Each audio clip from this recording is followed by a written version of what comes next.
পরিবেশ পরিস্থিতি ভালো হয়েছে, তুমি খালি একটু সুযোগ করে আসো বাংলাদেশে। যে আইনা বানাইছিল তোমার লোকদেরকে দিয়া, নিরপরাধ মানুষদেরকে 7 বছর 8 বছর 10 বছর পায়ে হ্যান্ডকাপ হাতে হ্যান্ডকাপ লাগাইয়া চক্ষু বন্ধ করে ছেলে মা বাবা আত্মীয় স্বজন থেকে তাদেরকে ধরে রাখছ। তুমি ওখানে বসে বসে ষড়যন্ত্র করছো, দেশে থাকা অবস্থায় আঠারো কোটি আলেমদেরকে তুমি জ্বালাইছ। কিন্তু এখন ভারতে বসে বসে বাংলাদেশের শান্তি বিনষ্ট করার জন্য হিন্দু মুসলমান বাংলাটাকে ষড়যন্ত্র করছো। দেশে থাকতেও জ্বালাইছে, এখন ভারতে গিয়েও জ্বালায়। মুলগাঁও ইসলামী সমাজ কল্যাণ পরিষদ কর্তৃক আয়োজিত 15তম বার্ষিক তাফসীরুল কোরআন মাহফিলের 5 দিন ব্যাপী তাফসীরুল কোরআন মাহফিলের আজ প্রথম দিবসে সম্মানীয় সভাপতি, বিশিষ্ট সমাজসেবক জনাব নবী হোসেন সাহেব দেওপাড়া, আজকে মাহফিলের সম্মানীয় প্রধান অতিথি প্রাণ আরএফএল গ্রুপের এমডি জনাব ইলিয়াস মৃধা সাহেব, আজকে মাহফিলের সম্মানীয় উদ্বোধক জনাব মফিজউদ্দিন খান রানু, বিশিষ্ট সমাজসেবক মুলগাঁও, আজকে মাহফিলের সম্মানীয় প্রধান বক্তা আন্তর্জাতিক খ্যাতি সম্পন্ন ইসলামী চিন্তাবিদ হযরত মাওলানা আবুল বাশার হালালি সাহেব, তিনি অলরেডি আমাদের মাঝে উপস্থিত হয়েছেন। সকলে বলি আলহামদুলিল্লাহ। হযরত উলামায়ে কেরাম, আমার সামনে উপস্থিত দিন প্রিয়, ইসলাম প্রিয় তাওহীদি জনতা, পর্দার অন্তরালের সুধী সাধবী মা বোন বোনেরা, আসুন আল্লাহ তাআলার পবিত্র দরবারে লাখো কোটি শুকরিয়া জ্ঞাপন করি যে মহান আল্লাহ সুবহানাহু ওয়া তাআলা এই কনকনে শীতের মাঝে 5 দিন ব্যাপী তাফসীর মাহফিলে আজ প্রথম দিবসে আল্লাহ পাক আমাদেরকে হাজির হওয়ার তৌফিক দান করলেন। আল্লাহ পাক আমাদেরকে সুস্থ রাখলেন, নিরাপদে রাখলেন। এই জান্নাতের সুন্দর মনোরম পরিবেশে আসার বসার তৌফিক যে মহান সৃষ্টিকর্তা আমাদেরকে দিয়েছেন, সেই মহান সৃষ্টিকর্তাকে শুকরিয়া জানাই, কৃতজ্ঞতা জানাই। সকলে জবান খুলে কালিমাতু শুকর করছি আলহামদুলিল্লাহ। সম্মানিত উপস্থিতি, আমাকে একটি বিষয় দেওয়া হয়েছে। সূরা আন-নূরের 30 নম্বর আয়াত, বর্তমান প্রেক্ষাপট, পর্দার খুবই ভয়াবহতা। আমাদের মুসলিম দেশে পর্দার আলোচনা করাটা আসলেই খুবই লজ্জাজনক। এটা মুসলমানের দেশ, এই দেশে দিন কায়েমের কথা আলোচনা করার দরকার ছিল না, পর্দার কথা আলোচনার দরকার ছিল না, এই ওয়াজ করা আপনাদের কাছে কোনো দরকার ছিল না। দিন যখন প্রতিষ্ঠিত হয়ে যেত তখন নামাজও ঠিক কায়েম থাকতো, পর্দাও ঠিক কায়েম থাকতো, ঠিক কিনা? আজকে নামাজও সমাজে প্রতিষ্ঠিত নাই, পর্দাও সমাজে প্রতিষ্ঠিত নাই। বেহায়াপনা, উলঙ্গপনা আজকে সমাজে সয়লাব হয়ে গেছে। সেই বিষয় নিয়ে আপনাদের খেদমতে কিছু কথা বলতে চাই। কারণ মহান সৃষ্টিকর্তা বিগত 1 বছর পর আপনাদের সাথে দেখা এবং কিছু কথাবার্তার সুযোগ সৃষ্টিকর্তা করে দিয়েছেন। আমাদের মোজাম্মেল ভাই, আনোয়ার ভাই সার্বক্ষণিক যোগাযোগ করে, আমিও যোগাযোগ রেখেছি ওদের সাথে। ভাই আমাকে অত্যন্ত পছন্দ করেন, ভালোবাসেন, সেই জন্য গুরুত্বপূর্ণ একটি বিষয় আমাকে দিয়েছেন। আশা করি যতটুকু বলবো আমাদের বোধগম্য হবে। কারণ এখান থেকে আপনি যদি একটি বিষয় নিয়ে যেতে পারেন, আজকে তাফসীর মাহফিল সার্থক হয়ে যাবে। কিন্তু কথাগুলো যদি আল্লাহর জন্য বলি, আপনাদের উদ্দেশ্য রেখে যদি বলি, কিন্তু শুনলেন, বাস্তব জীবনে আমল করলেন না, কিন্তু শোনার পরে এটা আমলে যদি পরিণত না করেন, তাহলে শাস্তি আরো বেশি হবে। সেজন্য আমরা প্রত্যেকে দায়িত্বশীল, আমাদের দায়িত্বশীলতার পরিচয় দিতে হবে। আমরা প্রত্যেকেই অভিভাবক, আমরা অভিভাবকহীন কেউ নাই। অন্তত আপনি যদি বিয়ে না করে থাকেন, আপনার অন্তত কমপক্ষে 3.5 হাত দেহের অভিভাবক আপনি, এই চোখের দৃষ্টি শক্তির অভিভাবক আপনি, এই ব্রেনের অভিভাবক আপনি, এই হাতের অভিভাবক আপনি, এই অন্তরকে খারাপ পথ থেকে পরিচালিত করে ভালো পথে পরিচালিত করার মালিক হচ্ছেন আপনি। অতএব আলা কুল্লুকুম রাঈন ওয়া কুল্লুকুম মাসউলুন আন রাইয়াতিহি, প্রত্যেকটি মানুষ দায়িত্বশীল, যার যার দায়িত্ব স্থান থেকে আল্লাহ পাক তাকে জিজ্ঞাসিত করবে। আল্লাহ তাআলা বলেন, কুল লিল মুমিনিনা ইয়াগুদ্দু মিন আবসারিহিম, হে নবী, কোন মানে হলো আপনি বলুন, কাদেরকে বলবেন? কুল, হে নবী আপনি বলুন, লিল মুমিনিন, মুমিনদেরকে আপনি বলুন, তারা যেন নিজের দৃষ্টি শক্তিকে হেফাজত করে,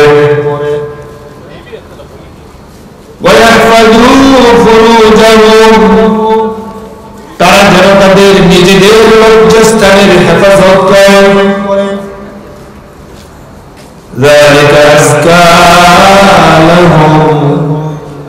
এটি তাদের জন্য বেশি পবিত্র। ইন্নাল্লাহা খাবীরুম বিমা ইয়াসনাউন,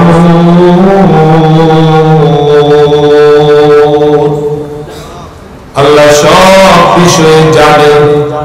ওয়া কুল লিল মুমিনাতি ইয়াগুদ্দুনা মিন আবসারিহিন্না, হে নবী আপনি নারীদের বলে দিন, তারা যেন তাদের নিজেদের দৃষ্টিকে সংযত করে এবং তারা যেন তাদের নিজেদের লজ্জাস্থানের হেফাজত করে।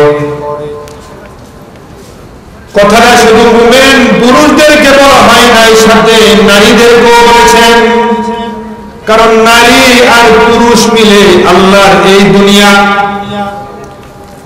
আল্লাহ তাআলা সর্বপ্রথম আদম আলাইহিস সালাতু ওয়াস সালামকে সৃষ্টি করেছেন। আদমকে সৃষ্টি করার পরে মা হাওয়া আলাইহিস সালামকে পৃথিবীতে পাঠিয়েছেন। প্রত্যেকটি নারীকে জোড়ায় জোড়ায় সৃষ্টি করা হয়েছে। এই পৃথিবীতে মানুষ বিস্তারের জন্য নারী হচ্ছে তার জীবনের অর্ধাঙ্গিনী। এই নারী এবং পুরুষ পৃথিবীতে মানুষের বিস্তার করাবে। আল্লাহ পাক পৃথিবীতে মানুষ জন্ম নেবে, এই মানুষগুলোর উপরে কিছু দায়িত্ব তাদেরও আছে। আল্লাহ পাক আমাদেরকে সৃষ্টি করেছেন শুধু নামাজ পড়ার জন্য নয়, শুধু রোজা রাখার জন্য নয়, শুধু তাহাজ্জুদ পড়ার জন্য নয়। ইবাদত শব্দের অর্থ ব্যাপক। এই ব্যাপক অর্থবোধক শব্দের ভিতরে পর্দা করা, এটাও আল্লাহর একটি ইবাদত। সামনে বসে, সামনে বসে, সুন্দর দেখেন। নামাজ পড়ার জন্য যে আল্লাহ বলেছেন, রোজা রাখার জন্য যে আল্লাহ বলেছেন, ওই আল্লাহ বলেছেন তোমরা অর্থবিত্ত যারা বেশি থাকবে, ধনাঢ্য মানুষ যারা হবে তোমরা হজ করবে। ধনাঢ্য মানুষ যারা হবে বছরে তোমরা একবার যাকাত দেবে। ওই আল্লাহ বলেছেন, ও পুরুষরা, কুল লিল মুমিনিন, যারা কালেমা পড়েছে তারাই শুধু মুমিন। ওই মুমিনদেরকে আল্লাহ বলেন কুল লিল মুমিনিন, ও মুমিনেরা, তোমরা তোমাদের নিজেদের দৃষ্টি শক্তিকে হেফাজত করো। এই কথা বলেছেন কে? আল্লাহর নামটা জোরে দিয়ে বলেন, কে বলেছেন? নিজেদের দৃষ্টি শক্তিকে হেফাজত করো। নামাজের কথা যে আল্লাহ বলেছেন, রোজা রাখার কথা সে আল্লাহ বলেছেন, যাকাত দেওয়ার কথা সে আল্লাহ বলেছেন। নিজেদের দৃষ্টি শক্তি রাখার জন্য সে আল্লাহই বলেছে। ও মুমিনেরা, তোমাদের দৃষ্টি শক্তিকে হেফাজত করো। এখন আল্লাহ যে আমাদেরকে বললো, ওই আল্লাহটাকে সাড়া দেওয়া আমাদের দরকার আছে না নাই? আল্লাহ আমাদেরকে বলছেন, ইয়া আইয়ুহাল্লাযীনা আমানু, হে ঈমানদারেরা। এখন যারা ঈমান আনে নাই তাদেরকে এই আয়াতে অন্তর্ভুক্ত করা হয়েছে। যারা ঈমান আনে নাই, কালেমা পড়ে নাই, তারা এই আয়াতে অন্তর্ভুক্ত হয় নাই। যারা মুমিন হয়েছে তারাই শুধু এখানে কুল্লিল মুমিনিন। ও মুমিনেরা, তোমরা তোমাদের দৃষ্টি শক্তি হেফাজত করো। এখানে বৌদ্ধের কথা বলা হয় নাই, খ্রিস্টানের কথা বলা হয় নাই, ইয়াহুদের কথা বলা হয় নাই, নাসারার কথা বলা হয় নাই। পৃথিবীতে মানুষের অভাব নাই, প্রায় 800 কোটির উপরের মানুষ পৃথিবীতে আজ। এই আয়াতটা সবার জন্য প্রযোজ্য নয়। যারা মুমিন তাদের জন্য নিজেদের দৃষ্টি শক্তি হেফাজতের কথা বলেছেন কে? এখন আল্লাহ যদি আমাদেরকে মুমিন বলে, আর আমি যদি বেঈমানের কাতারে থাকি, আমি যদি মুশরিক হয়ে যাই, তাহলে আল্লাহ মুমিন কুয়ে কিলাম। এই মানুষগুলো হাসরের মাটিতে বলবে, হাসরের মাটিতে দেখবে এই আমার নামাজ সাদা হয়ে আছে। এই যে কোরআন আমার সামনে, বিশাল বড় কোরআন, আল্লাহর দেওয়া কোরআন। এই কোরআন যেখানে নাজিল হয়েছে ওই জায়গায় হলো গায়ে হেরা। বিশ্বনবী সমাজ পরিবর্তনের জন্য 23টা বছর দাওয়াত দিলেন, কিন্তু 17 বছর বয়সে আল্লাহর রাসূল হিলফুল ফুজুল সংগঠন বানালেন। যে জাহিলিয়াতের জমানায় চোর ছিল, ডাকাতি ছিল, জানা ছিল, মদ ছিল, গাঁজা ছিল, ফেনসিডিল ছিল, আকামক্রমে দেশ সয়লাব হয়ে গেছে। আল্লাহর রাসূল 17 বছর বয়সে হিলফুল ফুজুল নামে একটি সংগঠন বানালেন। আল্লাহ রাসূল মানুষের কর্ম করে ঘরে ঘরে গিয়ে দাওয়াত দিতে লাগলেন, চুরি করো না, ডাকাতি করো না, জেনা করো না। 23টা বছর দাওয়াত দিলেন, বয়স হয়ে গেল 40 বছর যাওয়ার পরে পিছনে ফিরে তাকায়, একটা মানুষও তো চুরি আর ছাড়লো না, ডাকাতি ছাড়লো না। সমাজ আগের অবস্থা।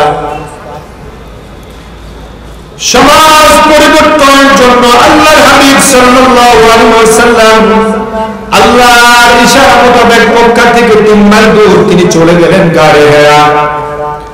অনেক উঁচু পাহাড়, ওই পাহাড়ের উপরে মানুষগুলোকে দেখা যায় বকরির মতো, বরঞ্চ আরো ছোট।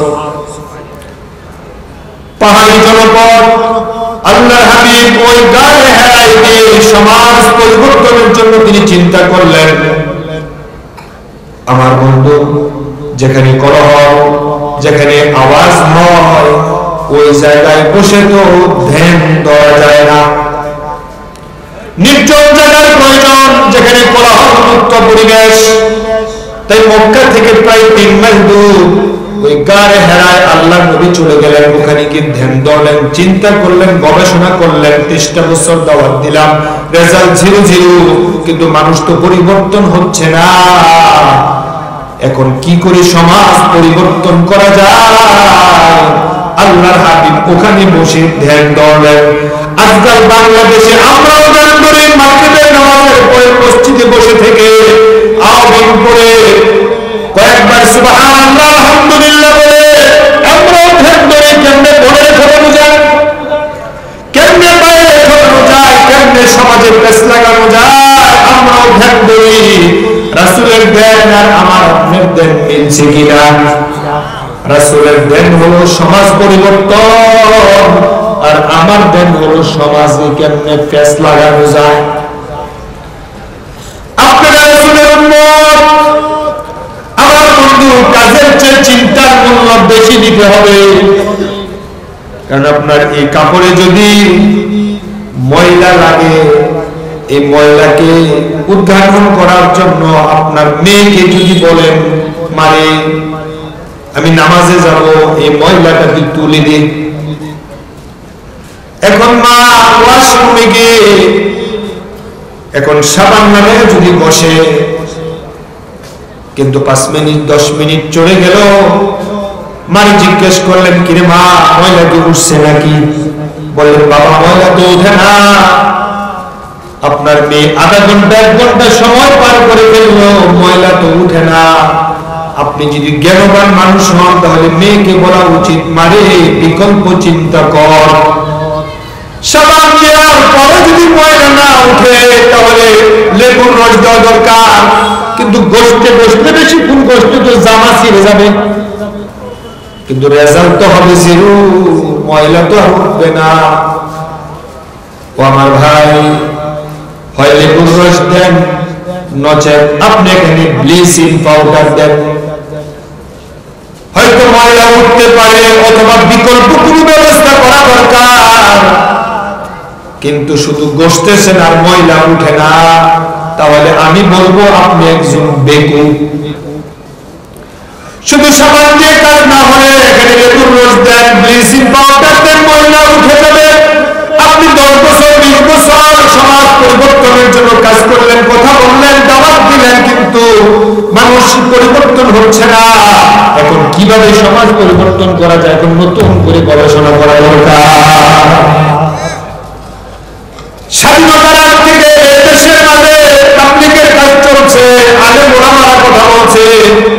এই যে 15তম বার্ষিক তাফসীর মাহফিল মোটাও হচ্ছে, সামনেও হবে। এই যে শীতের মৌসুম, লক্ষ লক্ষ মাহফিল হয়, আপনারা 10টা 20টা মাহফিল দিয়েছেন, সামনে আরো যাবেন। এই যে দাওয়াতি কাজ চলছে, এই যে দাওয়াতের আলোচনা চলছে, তাবলীগের বাইরে কথা বলছে, আমরা বলছি। মসজিদের খতিব থেকে খতিবেরা মসজিদের মিম্বার থেকে সমাজ পরিবর্তনের কথা বলছে, পীর সাহেবেরা সমাজ পরিবর্তনের কথা বলছে, কিন্তু লক্ষ লক্ষ পীর কথা বলছে তাবলীগের ইস্তেমা থেকে, টঙ্গীর ইস্তেমা থেকে লক্ষ লক্ষ মানুষ সমাজ পরিবর্তনের কথা বলছে। সমাজ তো পরিবর্তন হচ্ছে না, ওয়াজও হচ্ছে, দাওয়াতি কাজও চলছে, মসজিদের খুতবার কথা বলছে, ইমামের কথা বলছে, সমাজ পরিবর্তনের জন্য। কিন্তু স্বাধীনতার আগেও কথা বলছে, এখনো কথা চলছে, কিন্তু সমাজ তো পরিবর্তন হলো না। স্বাধীনতা হয়ে গেল 53 বছর, এখনো বাংলাদেশ আগের অবস্থা। কিন্তু আগে তো বোরকা ছিল, পর্দা ছিল, পর্দা নাই, দেখা না। কিন্তু ওয়াজও চলছে, কথাও চলছে, দিনের আলোচনাও চলছে, সমাজ যেহেতু পরিবর্তন হচ্ছে না, তাহলে এখন বোঝা যায় এখন আর কথা বলে লাভ নাই। এখন কিন্তু বোরকার বিরুদ্ধে, বোরকার পক্ষে আইন পাস করা দরকার। এখন আইন পাস করতে হবে, সমাজ কেমনে পরিবর্তন করা যায় ভাবুকদের ভাবতে হবে, চিন্তাশীলদের চিন্তা করতে হবে, এখন গবেষণা করতে হবে। 53 বছর দাওয়াত দিলাম, এই পর্দার পক্ষে কথা বলতে বলতে কত আলেম মারা গেছে, কিন্তু আমরা মরার সম্ভব না। একটু মুখটা খুলে বলেন, পর্দা বাড়ছে না বেপর্দা বাড়ছে? তাহলে বেপর্দা বাড়ছে, ওয়াজও বাড়ছে, বেপর্দা বাড়ছে। ওয়াজও বাড়ছে, সুদও বাড়ছে, ওয়াজও বাড়ছে, জেনাও বাড়ছে, ওয়াজও বাড়ছে, গাঁজাও বাড়ছে, ওয়াজও বাড়ছে। আলেম ওলামা লক্ষ লক্ষ হাফেজে কোরআন প্রতি বছর বের হচ্ছে, বড় বড় আলেম হয়ে মুফতি মুহাদ্দিস হয়ে বের হচ্ছে, কিন্তু সমাজের পরিবর্তন হয় নাই। এখন বাবুদের ভাবতে হবে, চিন্তাশীলদের চিন্তা করতে হবে, কি করে সমাজটা পরিবর্তন করা যায়। আমার বন্ধু, আল্লাহর কথা আমরা নামাজে যেভাবে মানি, রোজার বেলাও ঠিক তেমনই মানি। ভোরবেলা চেয়ে খেতে পারলাম না, তাই আমরা কেউ রোজা ভেঙে দেই না। আমরা যারা আল্লাহকে ভয় করে চলি, সারাদিন উপবাস থাকার চেষ্টা করি, কারণ আল্লাহর ভয় অর্জন করতে হবে।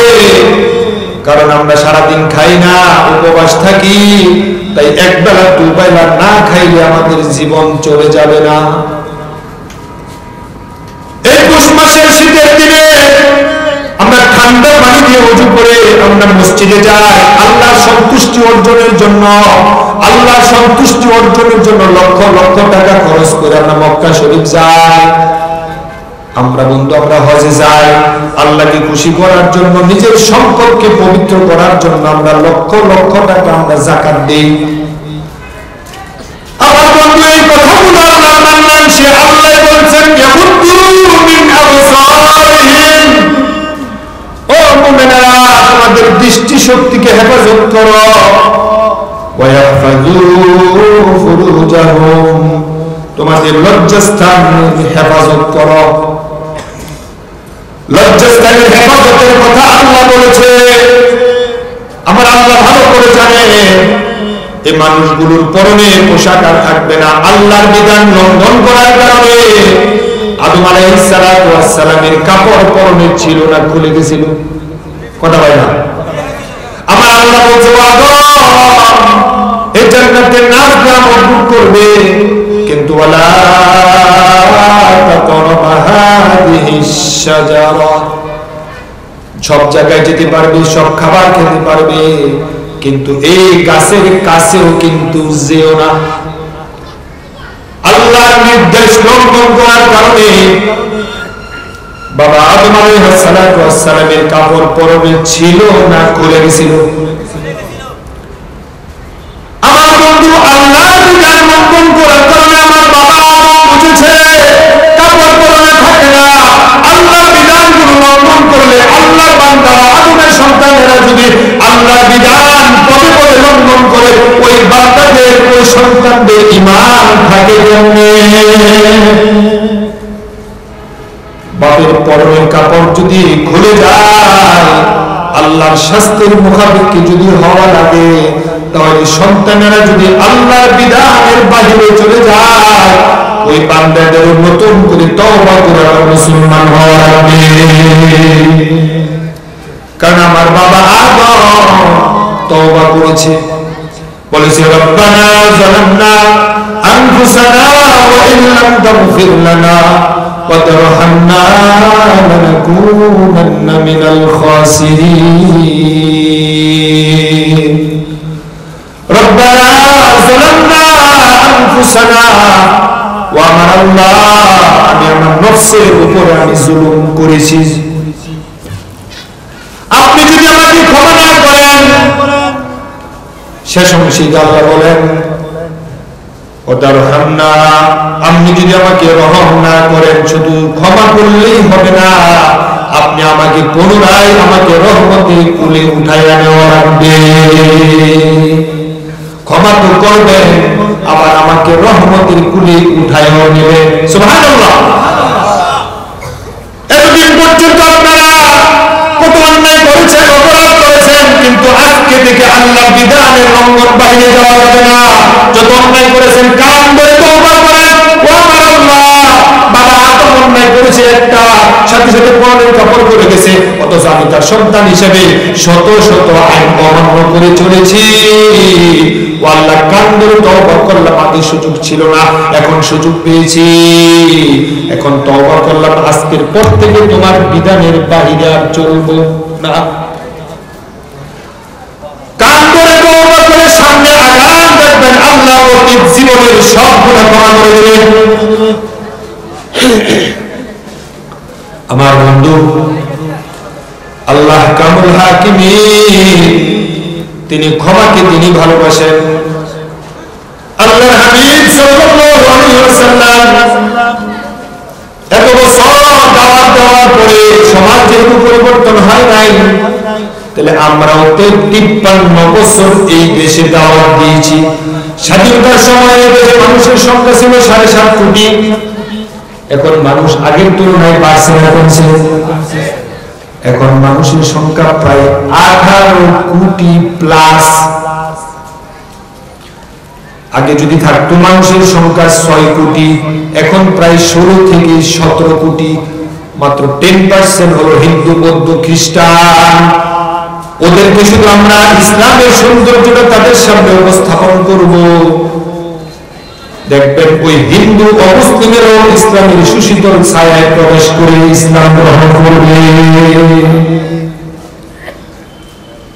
কিন্তু এই পর্দার বিষয় নিয়ে আপনাদের সামনে আলোচনা করা কি দরকার? আমরা তো মুসলমান, কোরআন তো আমাদের সংবিধান। এই কোরআন দিয়ে তো সমাজ চলার কথা, এই কোরআন দিয়ে তো দেশ চলার কথা, এই কোরআন দিয়ে তো বিচার হওয়ার কথা। এই কোরআন সংসদ চালাবে, গণভবন চালাবে, হাইকোর্ট চালাবে, সুপ্রিম কোর্ট চালাবে, গণভবন চালাবে, সচিবালয় চালাবে। আজকে কোরআন তো চলে না, বরং কোরআনকে আমরা চালাই। কোরআনকে আমরা যেখানে নিতে চাই ওই জায়গায় কোরআন যায়। কিন্তু কোরআন তো থাকার কথা ছিল সংসদ ভবনে, কিন্তু ওই সংসদ ভবনের দিকে তাকান, সংসদের অধিবেশন যখন চলে তখন কিন্তু আল্লাহর কোরআন পড়ার মাধ্যমে কিন্তু শুরু হয়।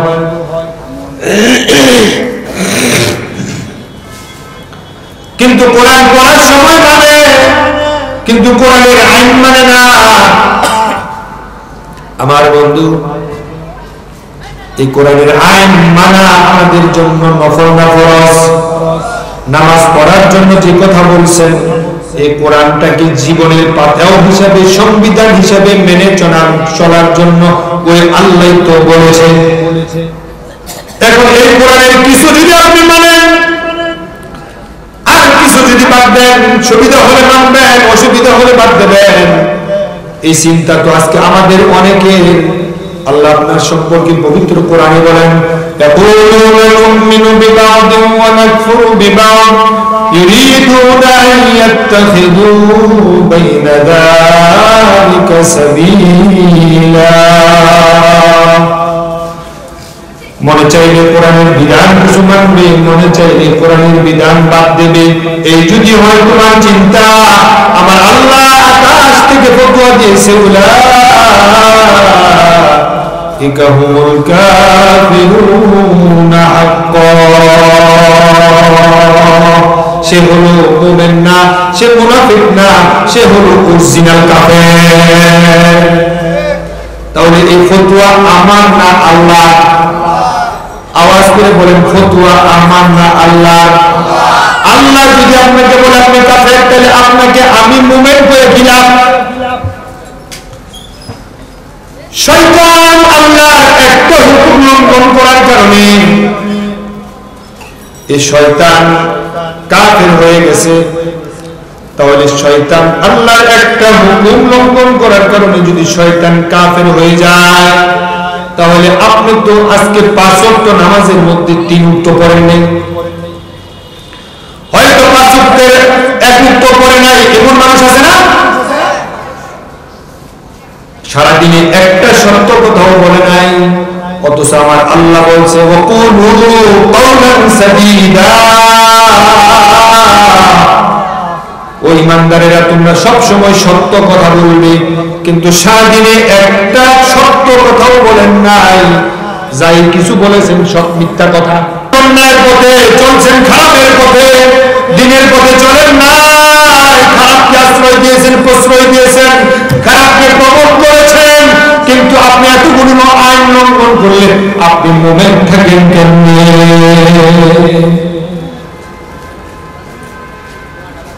আমার বন্ধু, আল্লাহর আইন মানলে আপনি মুমিন, আল্লাহর আইন বাদ দিলে আপনি হয়ে যাবেন কাফের। আদম আলাইহিস সালাম আল্লাহর একটা হুকুম লঙ্ঘন করার কারণে তার কাপড় যদি পড়ে যায়, শয়তান যদি একটা হুকুম লঙ্ঘন করার কারণে যদি তার ঈমান চলে যায়, আল্লাহ যদি তাকে জান্নাতের সীমা থেকে, রহমতের সীমা থেকে যদি আল্লাহ তাকে বের করে দেয়, আর আপনি সারা দিনে এই পর্যন্ত 50টার অধিক আল্লাহর হুকুম লঙ্ঘন করে আপনি মুমিন থাকেন, কে বলছে? নারী আর পুরুষ সবার দৃষ্টিশক্তি হেফাজত করতে হবে। এই যে চোখ যেমন আমার আছে, নারীর আছে না? কথা বলে না?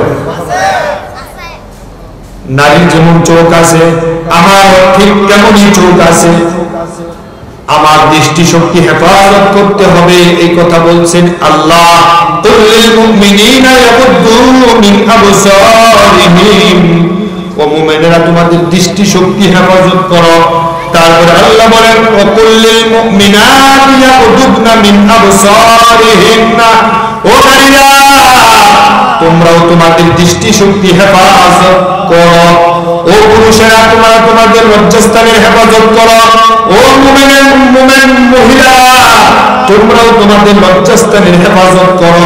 আল্লাহ শুধু নারীদেরকে বলে নাই, আল্লাহ শুধু পুরুষদেরকে বলে নাই, নারী এবং পুরুষ উভয়কে বলেছেন কে? উভয় লজ্জাস্থানের হেফাজত করো। আজকাল আমরা দেখি পর্দার নামে চলছে বেহায়াপনা, পর্দার নামে চলছে উলঙ্গপনা। ট্যাক্টিক বোরকা পরে সমাজ পথ থেকে বের হয়। আমার বন্ধু, এই বিগত 15-16 বছর বেপর্দার এত জঞ্জনানি হয়েছে। পাখি নাটক, স্টার জলসার আমদানি, ভারত থেকে বাংলাদেশে সিনেমা যথেষ্ট না, ওই সিনেমা ভারত থেকে আমদানি করাইয়া বাংলাদেশের যুবক যুবতীকে উলঙ্গ বানাইয়া ছেড়ে দিয়েছে। বাংলাদেশের 18 কোটি মানুষের ঘরের মধ্যে ধ্বংস বানাইয়া দিয়েছে। আমার বন্ধু, ওই ভারতের কথা অনুযায়ী বাংলাদেশ চলছে। বাংলাদেশের প্রধানমন্ত্রী দেশ চালায় না, জাহানের দেশ চালায় না। ভারতের কথা অনুযায়ী দেশ চালাইছে একটা দেশকে খুশি করার জন্য, তাদের মন সন্তুষ্ট করার জন্য। মিথ্যা ট্রাইব্যুনাল বানায়া, মিথ্যা প্রসিকিউটর বানায়া, মিথ্যা আইনজীবী বানায়া, মিথ্যা বিচারপতি বানায়া বাংলাদেশের তৌহিদি জনতা বিচার করার জন্য, আদালতের সম্মান দিয়ে ছিনিমিনি খেলার জন্য তারা ট্রাইব্যুনাল বানায়া ভারতের লোকদেরকে নিয়োগ দিয়া বাংলাদেশের আবার তৌহিদি জনতার উপরে তারা জুলুম নির্যাতন চালাইছিল। আমার বন্ধু, এই 16-17 বছর নিজের মন মতো চালাইছে না ভারতের কথা মতো চালাইছে? এই ভারতের কথা অনুযায়ী মীমাংসিত ইস্যু সামনে এনে এক শ্রেণীর কমিউনিস্ট বুদ্ধিজীবীদের ফাঁসি পর্যন্ত কার্যকর করেছে। মিথ্যা ট্রাইব্যুনাল বানিয়ে আলেম ওলামাদেরকে ফাঁসি পর্যন্ত দিচ্ছে। নিজের মন মতো চালাও নাই, তাদের কথা মতো চালাইছ। তোমরা যে কত বড় জালেম ছিলা, এই জাতির মাঝে আমরা কত কথা বললাম, আমাদের মাঝে পর্যন্ত কেড়ে গেছে, স্বাধীনভাবে কথা বলতে পারে নাই। আলেম ওলামাদেরকে স্টেজে পর্যন্ত অপমান করে বের করে দিয়েছে, আলেমদের আক্রমণ করেছে, গ্রেফতার পর্যন্ত করেছে, থানায় নিয়ে পর্যন্ত আমাদেরকে বসায় পর্যন্ত রেখেছে। ইমন মাহফিল গেছে, আলেমদেরকে গুলি পর্যন্ত করেছে, আলেমদেরকে ডাক দিয়া ফর্দি দিয়া পর্যন্ত কুবাইতে গেছে স্টেজের মাঝে। এমন রেকর্ড আছে না?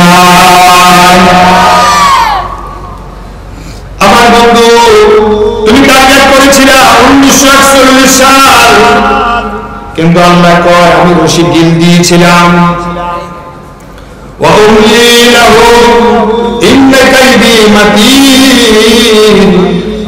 আপনাদের এলাকায় গুড্ডি যখন আকাশে উড়ে, তখন গুড্ডি মাথা নিয়ে পিছনে যায় আর বলে চলে গেলাম, আর ফিরে আসবো না।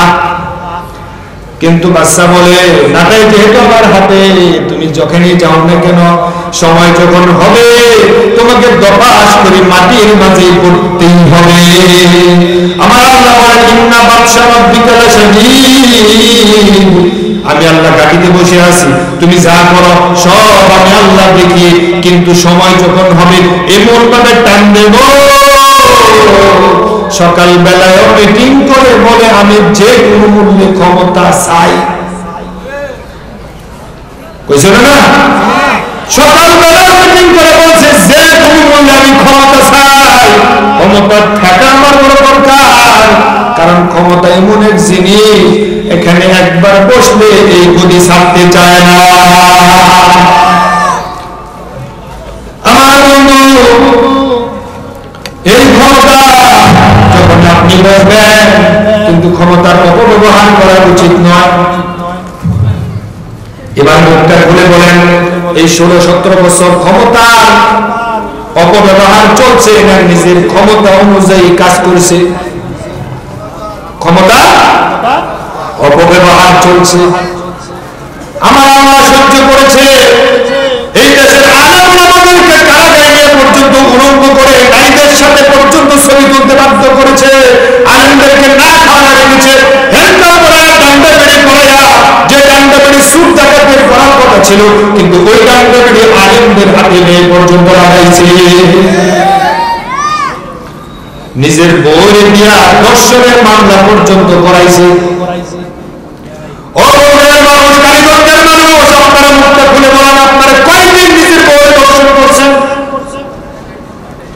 একদিনও করেন নাই। আমার বন্ধু, দর্শন করা এটা সুপুরুষের কাজ না, এটা কাপুরুষের কাজ। কিন্তু আমাদেরকে তারা এমন জায়গায় নিয়ে ছেড়ে দিছে, আমাদেরকে বানাইছে রাজাকার, আমাদেরকে বানাইছে আল-বদর, আমাদেরকে বানাইছে শামস, আমাদেরকে যুদ্ধপরাধী বানাইছে, জেনবি বানাইছে, আমাদেরকে তোকমা লাগাইয়া পশ্চিমাদেরকে খুশি করার জন্য, ভারতকে খুশি করার জন্য ইসলাম নিয়ে 16-17 বছর সিনেমিনি হয়েছে। আমার বন্ধু, শেষ পর্যন্ত নিজের ক্ষমতায় টিকে থাকার জন্য সকালবেলায় আমি ক্ষমতায় যে কোনো মূল্য থাকতে চাই। পুলিশকে কয় তোমরা গুলি করো,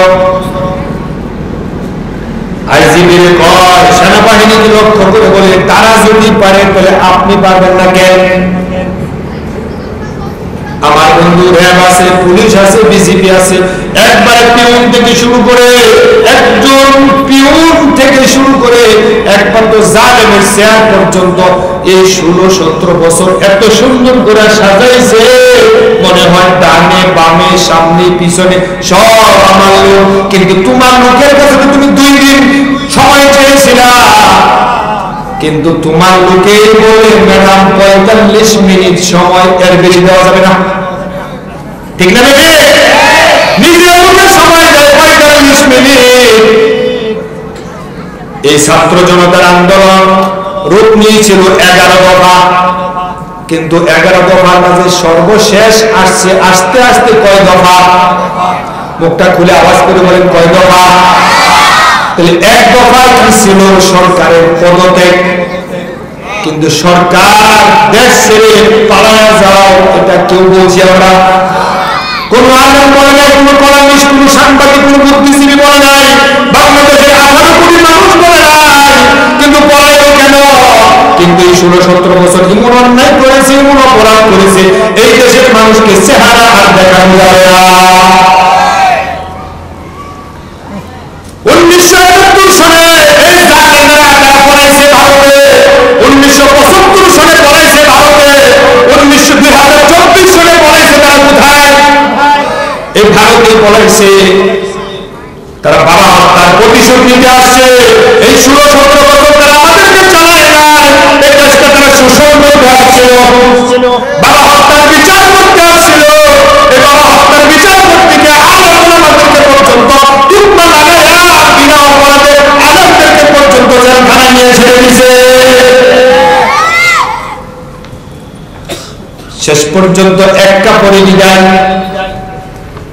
আমার বন্ধু, মনের রান্না করা 16-17 প্রকার আইটেমের খাবার, এই খাবারটুকু পর্যন্ত খেয়ে যেতে পারলো না, মনে বড় কষ্ট। আবার কয় আমি জাতির কাছে আমি কি অন্যায় করছি? তুমি কি করছো তুমি নিজে বোঝো না। পরিবেশ পরিস্থিতি ভালো হয়েছে, তুমি খালি একটু সুযোগ করে আসো বাংলাদেশে। যে আইনা বানাইছিল তোমার লোকদেরকে দিয়া, নিরপরাধ মানুষদেরকে 7 বছর 8 বছর 10 বছর পায়ে হ্যান্ডকাপ হাতে হ্যান্ডকাপ লাগাইয়া চক্ষু বন্ধ করে ছেলে মা বাবা আত্মীয় স্বজন থেকে তাদেরকে দূরে রাখছ। তুমি ওখানে বসে বসে ষড়যন্ত্র করছো, দেশে থাকা অবস্থায় 18 কোটি আলেমদেরকে তুমি জ্বালাইছ। কিন্তু এখন ভারতে বসে বসে বাংলাদেশের শান্তি বিনষ্ট করার জন্য হিন্দু মুসলমান দাঙ্গা লাগানো ষড়যন্ত্র করছো। দেশ থাকতেও জ্বালাইছে, এখন ভারতে গিয়েও জ্বালায়। এই শয়তানের কাম কি? শয়তানের কাম খালি গিফট লাগানো, শয়তানি করা। আমার বন্ধু, তুমি খালি বাংলাদেশে আসো, যেদিনই আসবে তোমার রেখে যাওয়া ট্রাইব্যুনালে তোমার রায় কার্যকর করা হবে। যে নিষ্পাপ মানুষ ইউনুসের পবিত্র আত্মার গলায় তুমি ফাঁসির রশি লাগাইছ, 10 বছর 3 মাইল 4 মাইল 5 মাইল দূর থেকে সাক্ষী দিয়েছে। তাদের বয়স ছিল 10 বছর 14 বছর 15 বছর, নাবালক বাচ্চা পর্যন্ত সাক্ষী দিয়েছে। ওই স্বাধীনতা যুদ্ধের সময় সে নাবালক পর্যন্ত হয় নাই, ওই বাচ্চা সাক্ষী দিয়েছে, দূর থেকে দেখেছি। আর 16-17 বছর তুমি যে কি অন্যায় করেছ আমরা নিজের চোখ দিয়ে দেখেছি। আমার বন্ধু ট্রাইব্যুনাল আছে, বিচারপতি আছে, তুমি কেন আসো? তোমার কাছে রায় কার্যকর করা হবে। তোমাকে দেখে যেন বাংলাদেশে নতুন করে জানান না হয়। আমার বন্ধু আল্লাহ বলছে ইন্নাল্লাহা লা ইউফলিহুজ যালিমুন, জালেমদের পরিণতি অচিরেই তারা জানতে পারবে। আল্লাহ জালেমদেরকে ভালোবাসে না, আল্লাহ জালেমদেরকে ছাড় দেয় কিন্তু ছেড়ে দেয় না। কত অন্যায় করেছ, কত অপরাধ করেছ, নিজের হিসাব হাসরের মাঠে তুমি দেখবে, নিজের চোখে দেখতে পাবে কত অন্যায় করেছ, কত অপরাধ করেছ। আর এখন তুমি বলো আমি এই জাতির কাছে কি অন্যায় করছি? লজ্জা থাকা দরকার। আর যারা জালেম হয়, যারা স্বৈর শাসক হয়, তাদের লজ্জা শরম বলতে কিচ্ছু থাকে না। কি সুন্দর করে দেশ চালাইছে। এই দেশ থেকে, এই দেশের মাঝে মুরগির বাচ্চা ফিরা মুরগি উদয় হয়ে গেছে। এমন অন্যায় করলা, এমন অপরাধ করা আজ থেকে 805 বছর আগে রাজা লক্ষণ সেন পিছনের রাজদরবারের পিছনের রাস্তা দিয়ে দেশ থেকে পলাইছিল। এই 805 বছরের ভিতরে এই দেশের কোন রাজা পলায় না। তুমি পলাই না কেন? শরম কোথায় রাখছো? রাজা লক্ষণ সেন রাজদরবারের পিছনের মহল থেকে দেশ থেকে ছেড়ে পলাইছে। আর তুমি তোমার এমপি সহ মন্ত্রী সহ এই দেশ থেকে তুমি পলাইছ। এখন তারা যারা কর্মী ছিল, তারা নিজে এই দলের কর্মী ছিল, এই কথা রাস্তার মোড়ে বাজারে বন্দরে পর্যন্ত বলে পরিচয় পর্যন্ত দিতে পারে না। আল্লাহ জাতির সামনে সব ওপেন করে দিচ্ছে। আল্লাহ ছাড় দেয় কিন্তু ছেড়ে দেয় না। তুমি কত অন্যায় করেছ, কত অপরাধ করেছ, আরেকজনের তুমি হলে খেলেছ, মাথায় সিঁদুর করেছ, আরেকজনের হাতে চুমা পর্যন্ত খেয়েছ, এই টুপি নিয়ে পর্যন্ত কুকুরের মাথায় পর্যন্ত দিয়েছিলে। আমার বন্ধু, আবার তুমি কখন এই দেশের মাঝে এত উন্নয়ন করলা, তোমার মাঝে তো দেশ প্রেম নাই। অথচ আমার রাসূল দেশকে ভালোবাসে নিজের জীবনের চাইতেও বেশি। এই দেশে তোমার মরণ হওয়া উচিত ছিল, তুমি পড়াই না কেন? আমার বন্ধু, এই 16-17 বছর পাখি নাটক, স্টার জলসা, জি বাংলা, জি সিনেমা দিয়া আমাদের দেশটাকে এমন ভাবে নাপাক বানাইয়া দিছে, এখন ওই করে কোরআন পড়লেও মনে হয় পার হবে না। আমার বন্ধু, ব্যাপারটা যন্ত্রণানি এত বেশি চলছে। আমার দেশের মায়েরা, আপনারা যারা মুরব্বী আছেন, আজ থেকে 40 বছর, 20 বছর, 30 বছর পিছনে যান। 30 বছর, 40 বছর আগে আপনারা যারা বিয়ে করেছেন, আপনারা ফোন দিয়ে বিয়ে করেছেন নাকি মুরব্বী? ফোন দিয়ে বিয়ে করেছেন, দেড় মহর পরিশোধ করে বিয়ে করেছেন। একটা মুরগি দিয়া অথবা একটা মুরগা দিয়া কুরমা বানাইতো, 70 টুকরা 60 টুকরা পর্যন্ত হয়েছে, গোয়াল করে পর্যন্ত খাওয়াইছে, আটালের মাঝে বসে খাওয়াইছে। কেউ পাইছে 1 টুকরা, কেউ পাইছে 2 টুকরা, কেউ পাইলে পাইছে, কেউ না পাইলে নাই। ওই সময় বিয়ে করেছেন যে আপনারা, এখনো এটা শোভে না। এখন 10 লাখ 20 লাখ টাকা কাবিন দেয়, রাম খায়, রোস্ট খায়, খাসি খায়, 10 লাখ লাখ 20 লাখ টাকার জন্মহর দিয়ে বিয়ে করেছেন, ওইটা 1 মাস 2 মাসের বেশি টিকে না। ঠিক না বেঠে? আমাদের মায়েরা যখন স্বামীর বাড়ি থেকে বাপের বাড়ি যেত, তখন বাপের বাড়ি যাওয়ার সময় রাস্তার বাম পাশ দিয়ে যেত, যদি কোনো পুরুষ সামনে পড়ে যেত তখন পুরুষকে দেখে রাস্তার বামে যাইতে যাইতে যাইতে যাইতে আরেক বেলার জমিনে গিয়ে নেমে যেত। ঠিক না বেঠি? তারপর আবার সারা দেহ তো পর্দা করে যেত, তারপরে যাওয়ার সময় একটা ছাতা পর্যন্ত নিয়ে যেত। স্বামীর বাড়ি থেকে বাপের বাড়ি যাওয়ার সময় পর্দা করে যেত, মিষ্কার চারপাশে গাড়ির চারপাশে শাড়ি কাপড় দিয়ে বেঁধে রাখা হতো। ওই দৃশ্য এখন চোখে দেখা যায় না, বেপর্দার যন্ত্রণায় চলছে। কিন্তু আমার বন্ধু, এই বেপর্দা বাড়ার পিছনে ওই জালেমটাও দায়ী।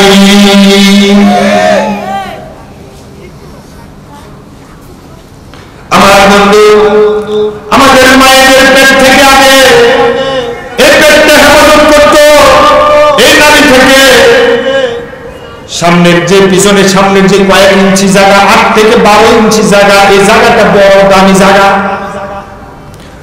এই জায়গার মধ্যে ছিলেন আব্দুল কাদের জিলানী রহমাতুল্লাহি আলাইহি, এই জায়গায় ছিল হাসান বসরি, শহীদ মিতুনি, খানজাহান আলী, বিশ্ববিখ্যাত মুফাসসির আল্লামা দেওয়ার হোসেন সাঈদী, মাওলানা মুফতি আমিনুল হক, আল্লামা মুফাজ্জল হক সাহেব, কারি ওবাইদুল হক সাহেব, তারা মায়ের পেটে এই জায়গায় ছিল। কিন্তু আজকাল আমরা দেখতে পাই বেপর্দা যন্ত্রণার কারণে মায়েরা প্যান্ট শার্ট পরে পেট পিঠটা ধরে ঘর থেকে বের হয়, আর ওই পেটের মাঝে আমরা দুনিয়ার জন্ম নেয় না। জন্ম নেয় ডিপজল, জন্ম নেয় শাকিব খান, জন্ম নেয় মাহিয়া মাহি। আমার বন্ধু, এই খারাপগুলো জন্ম নেওয়ার প্রমাণ করে আজ থেকে 20 বছর 30 বছর পিছনে যান, তৎকালীন সময়ে বাংলা জমিনে একটা নাস্তিক খুঁজে পাওয়া যেত না। এখন নাস্তিক ছাড়া সমাজ নাই। এখন নাস্তিকের অভাব হয় না।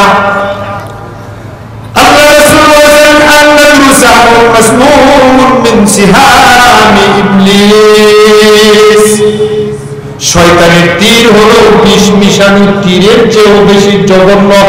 ওই জায়গায় পেটের মাঝে যখন খারাপ পুরুষের কুদৃষ্টি পড়ে, ওই জায়গায় আল্লাহর ওলি জন্ম নেয় না। তুমি কোরআন পড়তে পারো কি হবে? তুমি পেট পিঠ দেখায়া, লজ্জাস্থান দেখায়া তুমি ঘর থেকে বের হও, তুমি তো মানুষ না, তুমি অমানুষ হয়ে গেছো।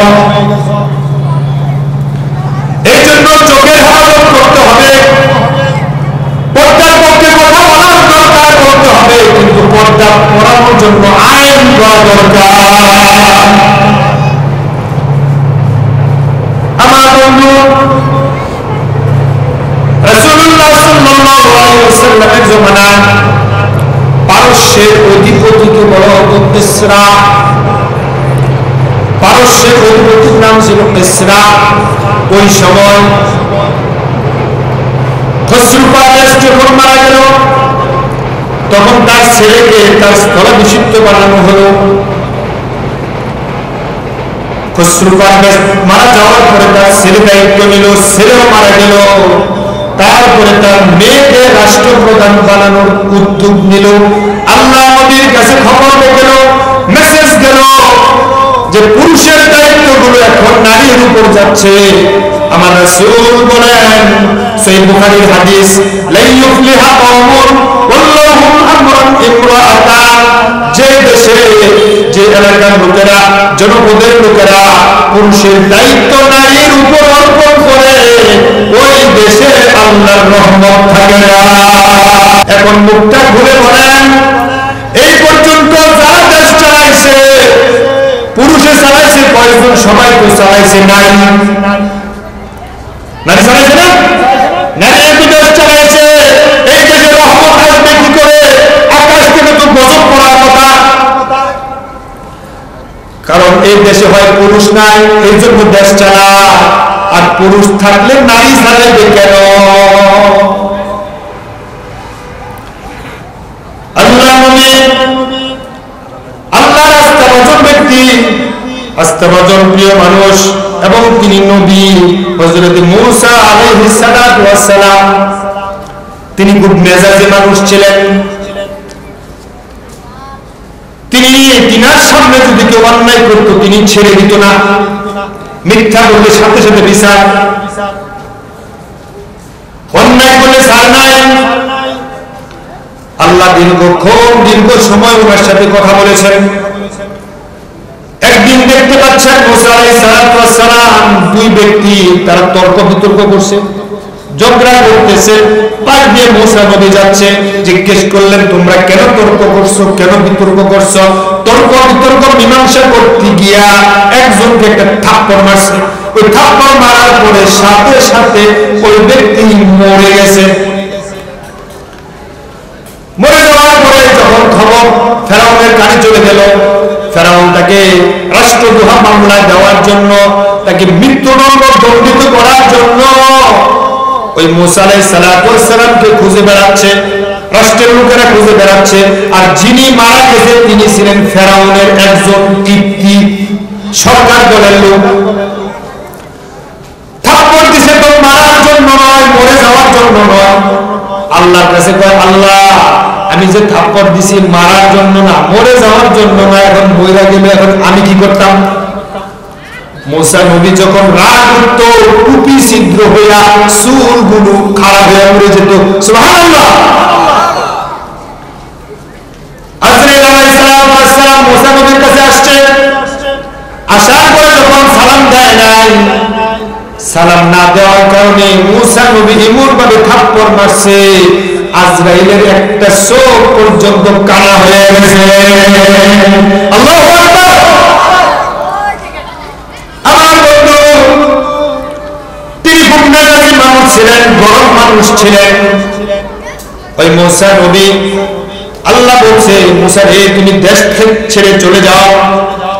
এখন মূসা নবী এমন জায়গায় গেছে, গিয়ে দেখে হাঁটতে হাঁটতে রাত পরিশ্রম করতে করতে ক্ষুধা লেগে গেছে, পেটে খাবার নাই, মুখটা শুকায় গেছে।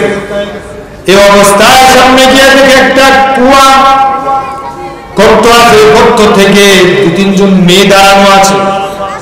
ওই মেয়েরা ওই কুয়া থেকে পানি নেয়। মূসা নবী সন্ধ্যার আগ মুহূর্তে জিজ্ঞেস করলেন এই মেয়েরা তোমরা এই জায়গায় কেন?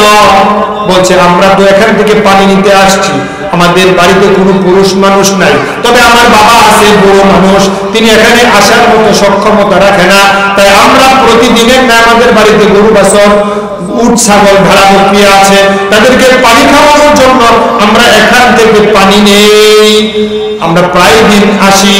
তবে ঠিক আছে সন্ধ্যা হচ্ছে, তোমরা তাড়াতাড়ি পানি নিয়ে চলে যাও। মেয়েরা বলছে ও আমার ভাই পানি নিব কেমনে? এখানে বিশাল বড় ঢাকনা দেওয়া আছে, তবে এই ঢাকনা আমরা দুইজন মেয়ে তিনজন মেয়ে নড়াতে পারবো না, মিনিমাম 5-7 জন 8-10 জন লোক লাগে এটা সরানোর জন্য। মূসা নবী কয় তাই নাকি? মেয়েদের দিকে তাকায় না, চোখের হেফাজত করতেছেন মূসা নবী। আমার বন্ধু মূসা আলাইহিস সালাম নিচের দিকে তাকায় আর মেয়েদের সাথে কথা বলছে। আমাদের দেশের যুবকেরা এখন মেয়েদের চোখে চোখে তাকায় কথা কয়। আল্লাহ নবী বলেন ও দুনিয়ার মানুষরা তোমরা যারা পর্দার প্রতি আসক্ত হও, আসরের দিন তোমাদের চোখের মাঝে সীসা দাঁড়া দিবে। চোখের দৃষ্টি হেফাজত করো। মূসা নবী মাটির দিকে তাকায় মেয়েদের কথা সে উত্তর দিচ্ছে। মূসা আলাইহিস সালাম যে ঢাকনাটা ধরে এমন জুড়ে ফিকা মারলেন, প্রায় 10 থেকে 15 হাত দূরে গিয়ে এই ঢাকনাটা পড়ে গেল। মেয়েরা কই সারছে কারবার, 10-8 জন মানুষের শক্তি একাই সক্ষমতা রাখে। সুবহানাল্লাহ। আমার বন্ধু নবীরা কত শক্তিশালী মানুষ ছিলেন। আমার ভাই 10 জন 5 জন মানুষের শক্তি একাই ধারণ করতে এক হাতে এমনভাবে ধাক্কা মারছে, অনেক দূর গিয়ে পড়ে গেছে ঢাকনা। বলছে তাড়াতাড়ি পানি নাও, পানি নিয়ে তোমরা তাড়াতাড়ি বাড়ি যাও, সন্ধ্যা হওয়ার আগে বাড়ি চলে যাবা। ওই মুরব্বী মানুষ মেয়ের বাবা জিজ্ঞেস করলেন মারে আসতে তো প্রতিদিন অনেক সময় লাগে, আজকে তাড়াতাড়ি আসলা কেমনে? মেয়ে বলছে, বাবা আজকে এমন একজন যুবকের সন্তান পাইলাম, কিন্তু আসতে আমাদের দেরি হতো, ওই যুবকটা আমাদের সহযোগিতা করেছে, এই সহযোগিতা করার কারণে আমরা তাড়াতাড়ি পানি নিয়ে আসতে পারছি। আর বলছে সন্তান আগে বাড়ি যাওয়ার জন্য, তাই তাড়াতাড়ি আসার মতো সুযোগ হয়েছে। মেয়ের বাবা বলছে, মানে আগামীকাল যদি ছেলের সাক্ষাৎ পাও, ওই জায়গায় গিয়ে যদি ছেলেরে পাও, তাহলে বলবে আমার বাবা আপনাকে সালাম জানাইছে আর বাড়ি যাওয়ার জন্য আপনাকে দাওয়াত দিয়েছে। সুবহানাল্লাহ। মেয়েরা পরদিন আবার আসছে, আসার পরে মেয়ে দেখতে পাচ্ছেন আবার এই জায়গায় দাঁড়ায় রয়েছে, কারণ ফেরাউনের লোকেরা তো ওই দিক দ্বারা খুঁজতেছে, ফাইলে কোনো কথা নাই, দড়ি লাগাই দেবে,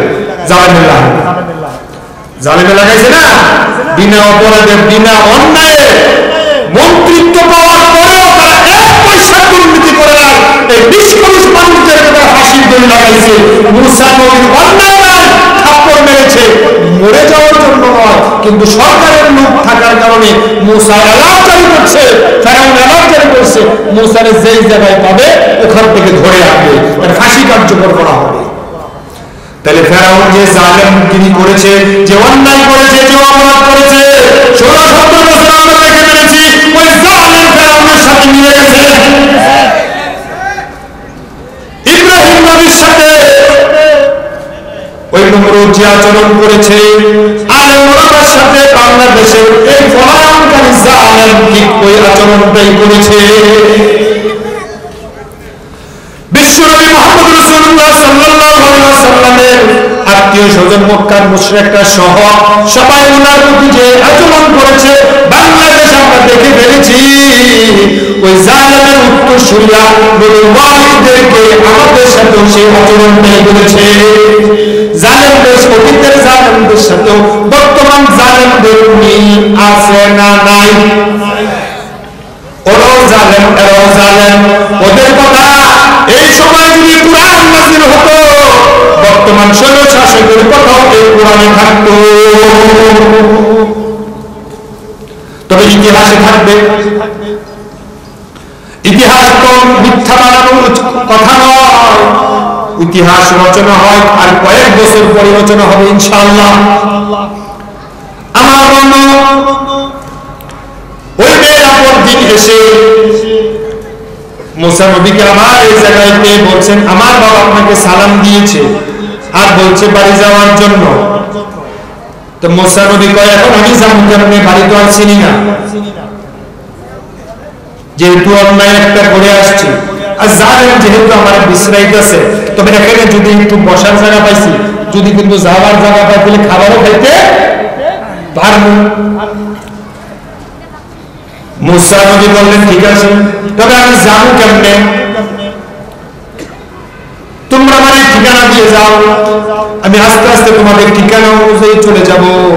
মেয়েরা বলছে, আমাদের সাথে গেলে আপনার ভালো হয়, তবে কিভাবে? তবে আমাদের পিছনে পিছনে যাবেন। মুসা নবীর চোখ এত বড় হয়ে গেছে, মুসা নবীর চোখ এত বড় হয়ে গেছে। মুসা নবী কয়, আমি হলাম পুরুষের জাত, আমি ইমামের জাত, আমার পিছনে পুরুষেরা নারীরা নামাজ পড়ার অধিকার আছে, কিন্তু নারীর পিছনে নামাজ পড়ার অধিকার আছে নাকি? বলেন কি পুরুষদের নাকি? কথা কম। ইমাম কি পুরুষ হবে না নারী হবে? কথা কয় না। ইমাম কি পুরুষ হয় না নারী হয়? তাহলে ইমাম যদি পুরুষ হয়, তাহলে নারীর পিছনে কেন মুসা নবী যাবে? মুসা নবী এটাই বোঝাচ্ছেন, আমি তোমাদের পিছনে কেন যাব? তোমরা ঠিকানা দিয়ে যাও, আমি ঠিকানা অনুযায়ী যাবো।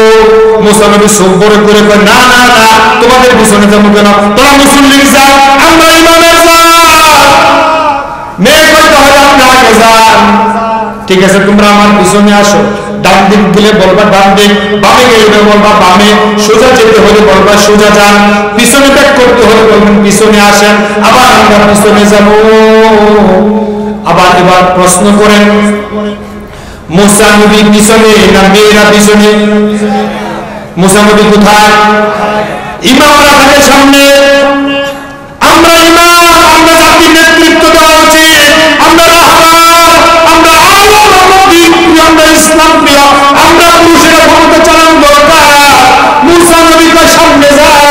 আর মেয়েরা পিছনে যায়। এবার মুখটা খুলে বলেন, বাংলাদেশের 18 কোটি মানুষ এই 53 বছর কার পিছনে চলছে? কার পিছনে চলছে? মহিলার পিছনে চলছে। মহিলার পিছনে চলছে। তোমরা মহিলার বিরুদ্ধে যাবে কেন?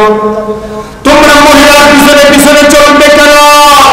আমরা তো পুরুষের জাত, আমরা তো পুরুষ, আমরা কাপুরুষ নয়, আমরা হিংস্র পুরুষ। আমরা হিংস্র পুরুষ, আমরা দেশ চালাতে পারি, আমরা যদি পরিবার চালাইতে পারি, আমরা মসজিদ চালাইতে পারি, আমরা সমাজ চালাইতে পারি, আমরা চাইলে তো রাষ্ট্রটাও চালাইতে পারবো।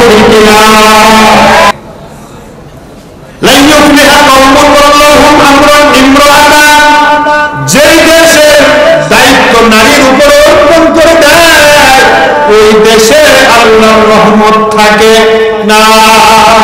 এখন এই 16-17 বছর ইমাম ছিল পুরুষ না মহিলা? তাহলে আপনারা তো তার আগে ছিল মহিলা, এর আগে ছিল মহিলা, কিছুদিন আগে ছিল মহিলা। এই দেশের পুরুষগুলো মহিলার পিছনে কেন নেবে? মুসা নবীর থেকে শিক্ষা নাও।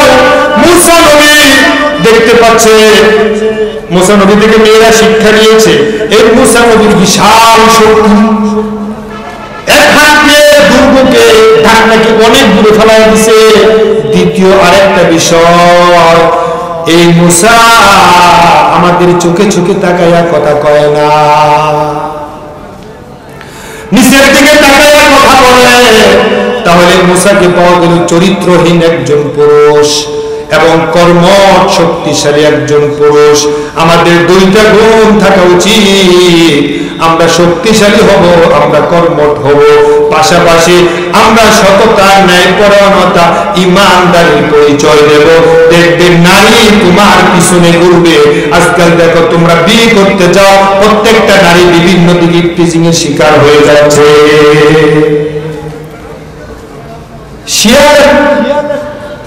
মুরগার পক্ষে মিছিল বের করছে, বুঝলেন?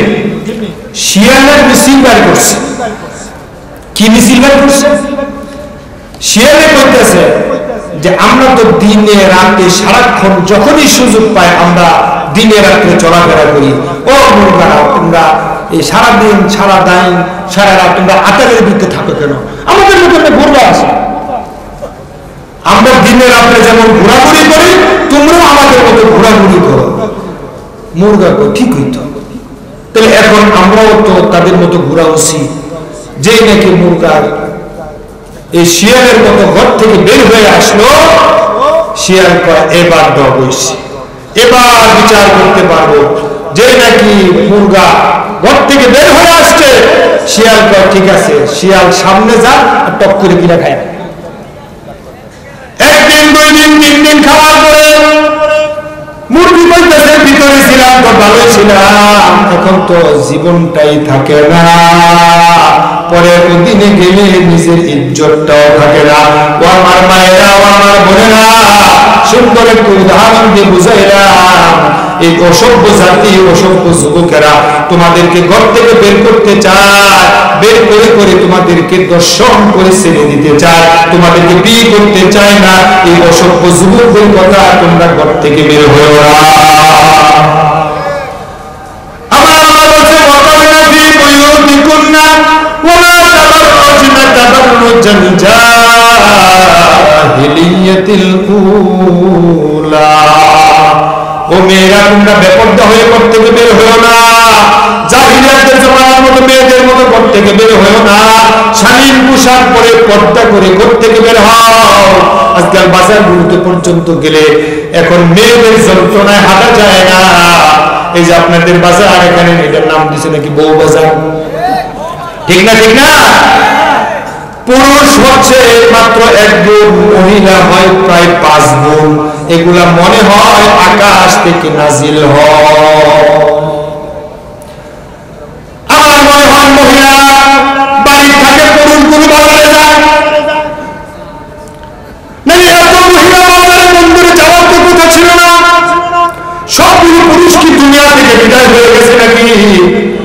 তাহলে এত মহিলা বাজারে বন্দরে, আশেপাশে দোকানপাট বন্দরে মেয়েদের যন্ত্রণায় হাঁটা যায় না। এত বেহায়াপনা, এত বেলাল্লাপনা হয়ে ঘর থেকে বের হয়। আগে ছিল 3 পিস, এখন হয়েছে 2 পিস।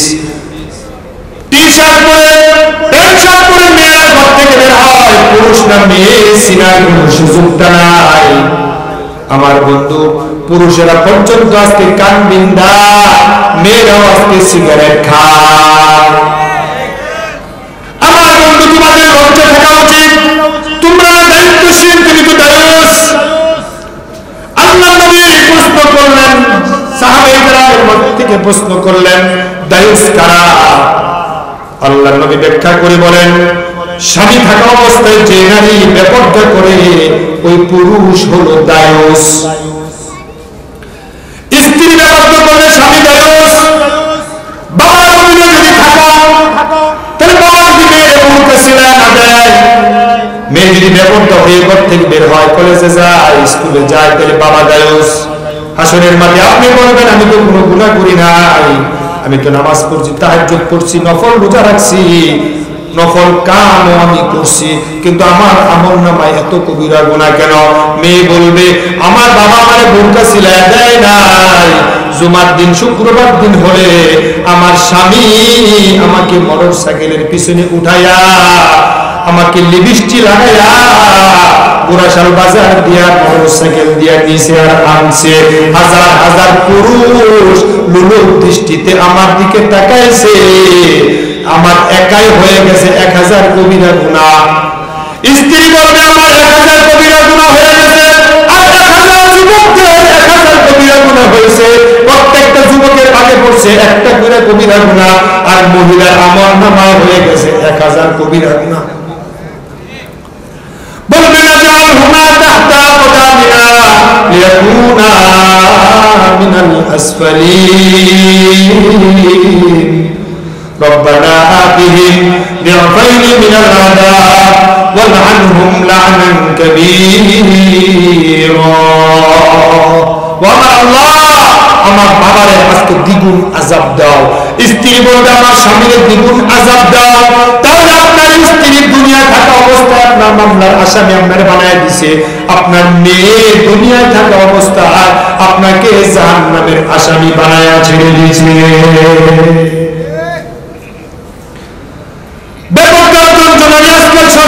সমাজে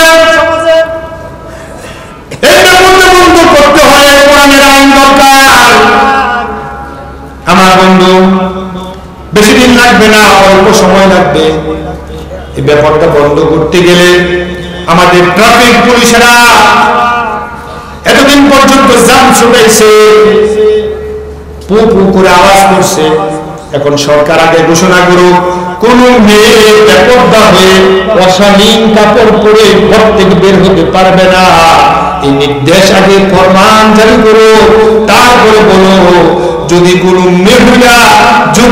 মহিলা বেপরদা হয়ে ঘর থেকে বের হয়, জাহিলিয়াতের জমানার মতো ঘর থেকে বের হয়, ও আমার পুলিশেরা এতদিন পু পু করে গাড়ি থামাইছ, এখন আবাসীর সাথে আলকাতরা দিলাম, রাস্তার মোড়ে খারাপ, বাজারের পাশে খারাপ, বেপরদা মহিলার গা দেখলে গালে লাগাই দাও, পিঠে দেখলে পিঠে লাগাই দাও, পেট দেখলে পেটে লাগাই দাও। 1 মাস 2 মাস প্র্যাকটিস করলে দেখবেন আর বাজার বন্দরে আর বেপরদা মহিলা পাওয়া যাবে না। আমার বন্ধু, দিকে অর্থ করে ঘর থেকে বের হন। মহিলা শুধু আবদ্ধ থাকবে বিষয়টা এমন নয়, প্রয়োজনে তারা ঘর থেকে বের হবে, বাজারে যাবে, বাণিজ্য করবে, ব্যবসা করবে, চাকরি করবে, বাকরি করবে। ইসলাম স্বাধীনতা দিয়েছে পর্দার ভিতরে থেকে। মহিলারা শুধু ঘরের মধ্যে আবদ্ধ থাকবে, আমরা সেটা বলে নাই, প্রয়োজনে তারা মার্কেটে পর্যন্ত যাবে। আজকে দেখেন বেপরদার জঞ্জনা এত বেশি, মুখে লিপস্টিক লাগায়, গলার চেন গায়ে গলায় পরে, গালে কানের ফুল কানে পরে, চেহারাটা খুলে, টি শার্ট পরে, পায়জামা কামিজ পরে পরে যখন কালীগঞ্জ বাজারে যায়, গোরাশাল বাজারে যখন যায়, তখন দোকানদাররা বড় বড় বউ বাবি বানায় যায়, বাবি আসেন আসেন আসেন। পরের দিন যখন আপনি বুরকা পরে, লুজ কাপড় পরে, বুরকা পরে যখন আপনি ঘর থেকে বের হয়ে আপনি বাজারে যাবেন, ওই একই দোকানদার মায়ের বোন খালা বলে সম্মান দিয়ে ডাকবে। এক শ্রেণীর মানুষ বলেন, আরে মোলামারা, ইসলাম নাকি মহিলাদেরকে প্যাকেটে করতে চায়। নো নো নো, আমরা প্যাকেটে রাখতে চাই না। প্যাকেটে যে জিনিস থাকে ভাই, এটা অনেক দামি জিনিস, অনেক মূল্যবান জিনিস, অনেক উন্নত জিনিস। স্বর্ণকারের দোকানে দেখবেন স্বর্ণ বাক্সের ভিতরে রাখে, তারপরে গ্লাস দিয়ে পর্যন্ত ঢেকে রাখে। আমার ভাই, তারপরে জলীয় বাষ্পের কারণে, বাতাসের কারণে ওই স্বর্ণের গায়েও বাক্সের ভিতরে, গ্লাসের ভিতরে কিছু ধুলা বাড়ি যাওয়ার সম্ভাবনা আছে না? ওই স্বর্ণের করে যদি হয় 1,20,000, ওই ধুলা বাড়ি যে স্বর্ণের গায়ে লাগছে, ওই ধুলা বাড়ির মূল্য 1,20,000। আর লোহার দাম কম, লোহা বাহিরে রাখে, রোদে বৃষ্টিতে পুরো লোহা মানে জমকার পর্যন্ত পড়ে যায়। লোহার দাম কম, স্বর্ণের দাম বেশি। ও আমার মহিলারা, ও আমার মায়েরা, ও আমার বোনেরা, আমরা আপনাদেরকে প্যাকেটে ঢুকাইতে চাই না। আপনাদেরকে হারানো ইজ্জত আপনারা আপনাদেরকে দিতে চাই। আপনারা মায়ের জাত, আপনাদের পায়ের নিচে আমাদের জান্নাত। রাসূল বলেছেন, আল জান্নাতু তাহতা আকদামিল উম্মাহাত। তোমরা নারীর জাতি, তোমরা মায়ের জাতি, তোমাদের পেটটা অনেক বড় দামি, তোমরা অনেক বড় দামি, তোমাদের পায়ের নিচে আমাদের জান্নাত। চাই না। রাসূল সম্মান দিয়েছে 3 গুণ। রাসূলের কাছে এসে বলেছেন, ইয়া রাসূলুল্লাহ, ইয়া হাবিবাল্লাহ, আমার কাছে সবচেয়ে বেশি মর্যাদার হকদার কে? বলছেন তোমার মা। দ্বিতীয়বার বলছে তোমার মা। তৃতীয়বার বলছে তোমার মা। বলছে তারপরে কে? বলছে হচ্ছে তোমার বাবা। মেয়ে মহিলার দাম, নারীর দাম আমার রাসূল কয় গুণ দিয়েছে বলেন? মহিলারা দিয়েছেন 3 গুণ, আমার আল্লাহ দিয়েছেন সম্মান। আমরাও তাদেরকে সম্মান দিয়া আর সম্মান তাদেরকে ফিরিয়ে দিতে চাই। আপনি যদি ঘরে থাকেন, 1 লাখ 2 লাখ টাকা নিয়ে যদি আপনি ঘোড়াশাল বাজারে যান, তাহলে আপনি চিন্তা করবেন, আমি যে টাকাটা পকেটে ঢুকাইলাম, আমাকে টাকাটা যে পকেটে ঢুকাইলাম কেউ কি দেখে ফেলছে কিনা? আপনি আপনার স্ত্রীকে বলবেন, দরজা লাগাও, 5 লাখ টাকা প্যান্টের পকেটে নিচ্ছি, অথবা শাড়ির পকেটে নিচ্ছি, অথবা কোন ব্যাগের মধ্যে আমি নিচ্ছি, কেউ যেন না দেখে। আপনি কত সতর্ক, আপনি কত সাবধান। আপনি যদি গাজীপুর যান 5 লক্ষ টাকা নিয়ে, যদি ট্রেনের মাঝে ওঠেন, যদি বাসের মাঝে উঠেন, কিন্তু দেখবেন ট্রেনে অথবা বাসে ওঠার পরেও কিন্তু আপনার চোখে কিন্তু ঘুম নাই। কারণ টাকা যে কোনো মুহূর্তে আমার থেকে ছিনাইয়া নিতে পারে। আপনি এলাম, আপনি সতর্ক। অন্যদিন বাসে ট্রেনে উঠে আপনি ঘুমান, আজকে কিন্তু আপনি ঘুমাও ধরে না, টাকার চিন্তা। ঠিক আছে, টাকার চিন্তা আপনি ঘুমাও ধরে না। আমার বন্ধু, মেয়েরা অনেক সম্মানী, অনেক ইজ্জতওয়ালা মানুষ। তাদের দেহে আল্লাহ যত অবয়ব দিয়েছেন, এই অবয়বের মূল্য অনেক বেশি। তোমাদের টেনশনে আমাদের ঘুম ধরে না। আর তোমরা নারীকে, স্বামীদেরকে অবাধ্যতা ফেলে রেখে তোমরা ঘর থেকে বের হও। তোমরা ঘর থেকে বের হওয়া মানে তোমরা দূষিত হওয়ার জন্য বের হয়েছ। আজকাল দেখেন যুবকদের পর্দা হলো নাভি থেকে হাঁটু। যুবকরা যদি খালি গায়ে যদি ঘোড়াশাল বাজারে যায়, বাপুরে তানজি হবে, হারাম হবে না আমার ভাই। কিন্তু নারী সারা দেহ ঢেকে রাখা ফরজ। যুবকরা দেখবেন প্যান্ট পরে টাকলুর নিচে, আর যারা লুঙ্গি পরে দেখবেন লুঙ্গি পরতে এমন ভাবে পরে রাস্তা ঝাড়ু দেওয়া লাগে না। সাপ পড়তে পড়তে এমন হাতা, এমন সাপ পড়ে, এখন হাফ হাতাও পড়ে, আবার ফুল হাতাও পড়ে। লুঙ্গি নামাইতে নামাইতে রাস্তা ঝাড়ু দেওয়া লাগে না, প্যান্ট পর্যন্ত নামাইতে নামাইতে টাকলুর নিচে নামায়া ফিরে ছেড়ে দিয়েছে। অথচ আমার রাসূল বলেন, মা আসফালা মিনাল কাবাইনি মিনাল ইজারি ফিন্নার।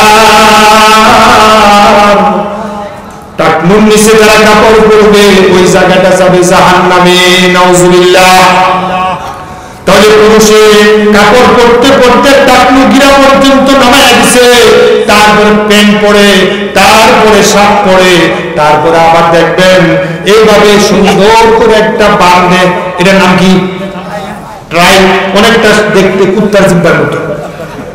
যখন নামাজে যায় যদি এটা বাঁধতে মনে না থাকে, পিছনে নিয়ে যদি বাঁধতে মনে না থাকে, খুলতে যদি মনে না থাকে, যখন আপনি রুকুতে যাবেন তখন এরা জিব্বা বের করে সামনে পড়ছে।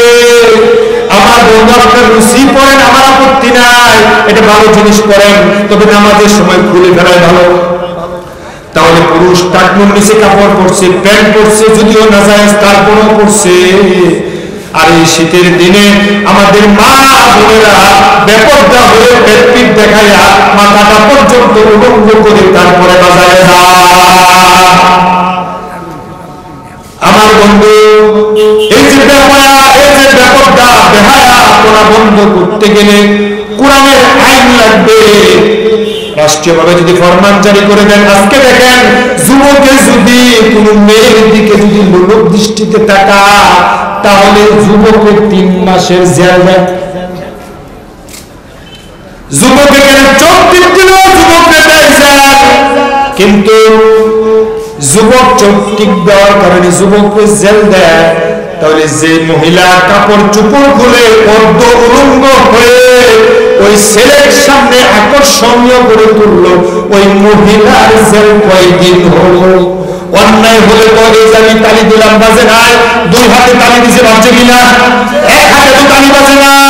মেয়েরা যদি প্রত্যেকে পর্দা করে যদি প্রত্যেকে বের হয়, লুলুক দৃষ্টিতে তাকাইতে পারবে না, কেউ ইনক্রিজিং হবে না, দর্শিত হবে না, আরো সম্মান ফিরে পাবে। আর পর্দা হয়ে প্রত্যেকে বের হওয়া মানে তুমি দর্শিত হওয়ার জন্য প্রত্যেকে বের হয়েছ। কিন্তু যুবককে জেল দিলা, কিন্তু তোমার জেল কয়দিন হলো? আইন করা দরকার। যুবকের জীবন জেল হয়, তাহলে নারী যে পেট পিঠ দেখায় প্রত্যেকে বের হয়, ওই নারীরও জেলে দেওয়া দরকার। এই কারাগারে বানাইছে সংশোধন গান, কারাগারের ফটোতে লেখা রাখিব নিরাপদ, দেখাবো আলোর পর, অথচ সুর যায় ডাকাত হয়ে আসে, ডাকাত যায় সন্ত্রাস হয়ে ফিরে আসে। এই কোরআনের আইন দিয়া যদি কারাগারের ভিতরে যদি আপনি সংবিধান রচনা করে দেন, 10 মাস অথবা 10টা মারার করে আসামি করে আসছে, যদি ফরমান জারি করে দেন, ও আমার ভাই তুমি মারার করে আসছো, অন্যায় করে আসছো, অপরাধ করে আসছো, হত্যা করে আসছো, খেয়ে আসছো, তোমরা যারা হত্যা মামলার আসামি, তোমরা যদি 30 পারা কোরআন যদি দেখে দেখে পড়তে পারো, কোরআন যদি শিখতে পারো, তাহলে 10 পারা কোরআন যদি মুখস্থ করতে পারো, তাহলে তোমাকে একেবারে নিষ্পাপ করে বের করে দেব। তোমার মামলা 100 বছর অথবা 30 বছর যাবত জীবন জেল হয়েছে, তোমাকে একেবারে বেকসুর খালাস দিয়ে দেব। যদি পুরো 30 পারা পড়তে পারো, তাহলে তোমার এই 24 বছরের জেল মওকুফ করে দেওয়া হবে। ডাকাতি মামলায় আসছো, কোরআন শিখতে পারো না, কোরআন পড়তে পারো না, কায়দা পড়ো, আমপারা যদি পড়তে পারো, 10টা সূরা অর্থ সহ যদি পড়তে পারো, তাহলে 12 বছরের জেল মওকুফ করে দেওয়া হবে। ওই কারাগারের ভিতরে চোর যায় ডাকাত হয়ে আসে, ডাকাত যায় সন্ত্রাস হয়ে আসে, সন্ত্রাস যায় কর্মস্থান হয়ে বের হয়। ওই কারাগার থেকে যদি সংশোধন গান বানাতে পারেন, চোর যায়, ডাকাত যায়, জানাখোর যায়, মদখোর যায়, গাঁজাখোর যায়, তাদেরকে যদি কোরআনের তালিম দেয়, আর আলেমদেরকে 20,000, 30,000, 50,000 করে যদি সম্মানী দেওয়া হয়, আর আলেমদেরকে যদি বলা হয় আপনি সকাল 5টা বাজে ঢুকবেন, বিকাল দুপুর 8টায় বের হওয়া, সকাল 8টায় বের হবে, আবার দুপুর 8টায় বিকাল 2টায় একজন ঢুকবে, 5টায় বের হবে, 5টায় একজন ঢুকবে, রাত 12টায় বের হবে। এইভাবে আলেমদেরকে আলেমরা যদি কারাগারের ভিতরে যদি ট্রেনিং ট্রেকআপ করা হতো, চোর ডাকাত হত্যা মামলার আসামি তারা উমরের মতো সচ্চরিত্রবান যুবকে পরিণত হয়ে যেত। কিন্তু ওই কারাগার তো আর কারাগার না, ওই কারাগারের ভিতরে পর্যন্ত গাঁজা, মদ, হেরোইন, ফেন্সিডিল পর্যন্ত সাপ্লাই হয়। কিন্তু আমাদের কারাগারগুলো কোরআন দিয়ে চালানো উচিত ছিল। তাহলে বন্ধু এই যুবকগুলো জিনা, হত্যা মামলার আসামি, তারা যারা কারাগারের ভিতরে যাবে তারা উন্নত মানুষ হয়ে ওখান থেকে বের হয়ে সমাজে ফিরে আসতো, আল্লাহ ওলি হয়ে তারা সমাজে ফিরে আসতো, হয়ে যেত খারাপ হয়ে ভালো মানুষ হয়ে সৎ চরিত্রবান মানুষ হয়ে তারা কারাগার থেকে তারা ফিরে আসতো। বুঝে আসছে? আমার চোখের মাঝে আল্লাহ শিশা জ্বালিয়ে দিবে। আমার ভাইরা, আপনারা বড় সম্মানের জাতি। আমার রাসূল সাল্লাল্লাহু আলাইহি ওয়াসাল্লাম বলেছেন, চারটি কাজ যে সকল মেয়েরা করতে পারবে, আল মারআতু সালিহা, যে সকল মেয়েরা 5 ওয়াক্ত নামাজ পড়বে, নিজের সতীত্বের হেফাজত করবে, রমজানে রোজা রাখবে, স্বামীর বৈধ আদেশগুলো মেনে চলবে, আমার রাসূল বলেছেন জান্নাতের যত দরজা আছে প্রত্যেকটা যে কোনো দরজা দিয়া জান্নাতে তাদের প্রবেশের অনুমতি দিয়েছে। আমার বন্ধু, আমাদের মায়েদের সম্মান অনেক বেশি। এই মায়েদের পেটে যখন সন্তান প্রবিষ্ট হয়, আমাদের মায়েরা তখন, আজ থেকে আমরা 20 বছর 30 বছর পিছনে গেলে আমরা দেখতাম মা যখন সন্তান কনসিভ করত, ওই মা সকালে বিকালে কোরআন পড়ত, আমাদের বাবা কোরআন পড়ত। ফজরের নামাজের পরে একটা চাটাই নিয়ে তারা উঠানের মাঝে বসে যেত, কোরআনের গুনগুন শব্দ আসতো, আওয়াজ আসতো। কিন্তু ওই দৃশ্য আজ হারিয়ে গেছে। আজকাল বাচ্চা কনসেপ্ট করার পরে মা জি বাংলা দেখে, স্টার জলসা দেখে, সিনেমা দেখে, পাখি নাটক দেখে, ওই নাটক দেখে মা কান্দে। আমার ভাই, আপনার বই পেটে যে সন্তান রেখে যদি মা যদি কাঁদে, মা যদি স্বপ্নে ভয় পায়, মা যদি বেলন্নাপনা উলঙ্গপনার দিকে মা যদি ধাবিত হয়, এই খারাপ প্রভাব মায়ের পেটে পড়ার সম্ভাবনা আছে না? মা যদি কোরআন পড়ে, জিকির করে, তাসবিহ পড়ে, সূরা ইয়াসিন পড়ে, আসিয়ার জীবনী পড়ে, খাদিজার জীবনী পড়ে, ফাতেমার জীবনী পড়ে, আয়েশার জীবনী পড়ে, মনীষীদের জীবনী যদি পড়ে, তাদের জীবন সম্পর্কে যদি চিন্তা ভাবনা করে, কোরআনের অর্থ পড়ে, আমার বন্ধু, এই ভালো প্রভাবটাও মায়ের উপরে পড়বে। সন্তান এটার প্রভাব পেয়ে সন্তান ধন্য হয়ে যাবে। দেখবেন ডাক্তারের কাছে গেলে, ডাক্তারের কাছে যাওয়ার পরে ডাক্তার বলে, এই আপনার বউয়ের পেটে যেহেতু বাচ্চা আসছে, মাকে কিন্তু ভালো খাওয়াবেন। তার মানে মা যদি ভালো খায়, সন্তানটা, কথা বলে না, সন্তানটা ভালো থাকবে, সুস্থ থাকবে, সুঠাম নাদুস নদুর চেহারার অধিকারী হবে। তাহলে দেখেন, ডাক্তার যদি বলে মাকে ভালো খাওয়াইতে, ভালোটার প্রভাব যদি মায়ের পেটে সন্তানের উপর যদি পড়ে, তাহলে খারাপ দৃষ্টিতে যদি তোমার বউয়ের দিকে যদি মানুষ যদি তীরের দিকে যদি তাকা, বিষ মিশানো তীরের চেয়ে জঘন্য দৃষ্টিতে যদি তাকা, তাহলে খারাপ দৃষ্টিও তো তোমার স্ত্রীর পেটে পড়বে, ঠিক না? এই জন্য আপনার স্ত্রীকে ভালো রাখতে হলে আপনার স্ত্রীকে পর্দায় রাখা একান্ত খরচ, ঠিক না? এই পর্দা করা কি নগণ্য খরচ? পুরুষের পর্দা হলো নারী থেকে হাঁটু, আর নারীর পর্দা হলো সারা দেহ থেকে রাখা খরচ।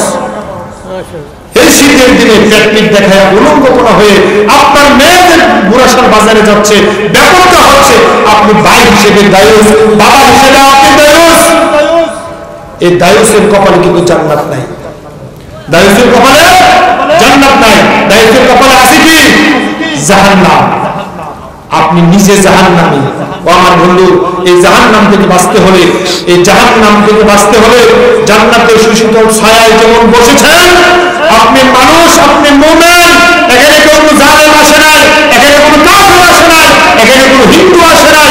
আমার ভাই, আমরা মুমিন, আমরা চাইলে 53 বছর আমরা দেখেছি অমুক দল দেশ চালাইছে, অমুক দেশ চালাইছে, 5 বছর 10 বছর 15 বছর দেশ চালাইছে, কিন্তু এই মানুষের, এই জাতির কোনো পরিবর্তন হয় নাই। হয়েছে? এই জাতির কোনো পরিবর্তন হয় নাই। কিন্তু এখন আমরা চাই, 53 বছর পর আল্লাহ আমাদেরকে সুযোগ দিয়েছে, আমরা যদি চাই কুরআন আমাদেরকে প্রভাব করে, কুরআন আমাদেরকে ভোট দিয়ে তাদেরকে সংসদে বানাইতে পারবো, ঠিক কিনা? কুরআন যদি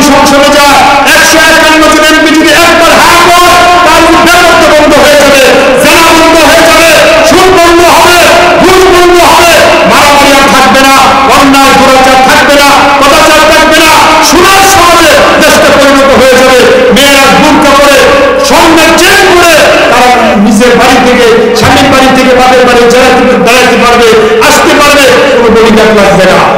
ওই দৃশ্য নিজেদের চোখে আমরা দেখে চলছি। যাই বলেন আমিন। হুজুর আসছে, আসছে, ছেড়ে দেব, শেষ করে দেব। যে হুজুর যেহেতু আসছে, আপনারা বসেন। যে কথাগুলো বললাম অনেকের কলিজায় হয়তো লাগছে। আল্লাহর জন্য বলছি। কার জন্য বলছি? আল্লাহর জন্য বলছি, আপনাদের উদ্দেশ্য বলছি, হেদায়েতের জন্য বলছি। তাই আসুন যে কথাগুলো বললাম বাস্তব জীবনে আমরা যেন মেনে পর্দা না চলে পর্দাহীনতার মধ্যে থেকে আমরা যেন সামনে যেন আগাইতে পারি। আল্লাহ যেন আমাদেরকে কবুল করেন, বলি আমিন। আসসালামু আলাইকুম ওয়া রাহমাতুল্লাহি ওয়া বারাকাতুহু।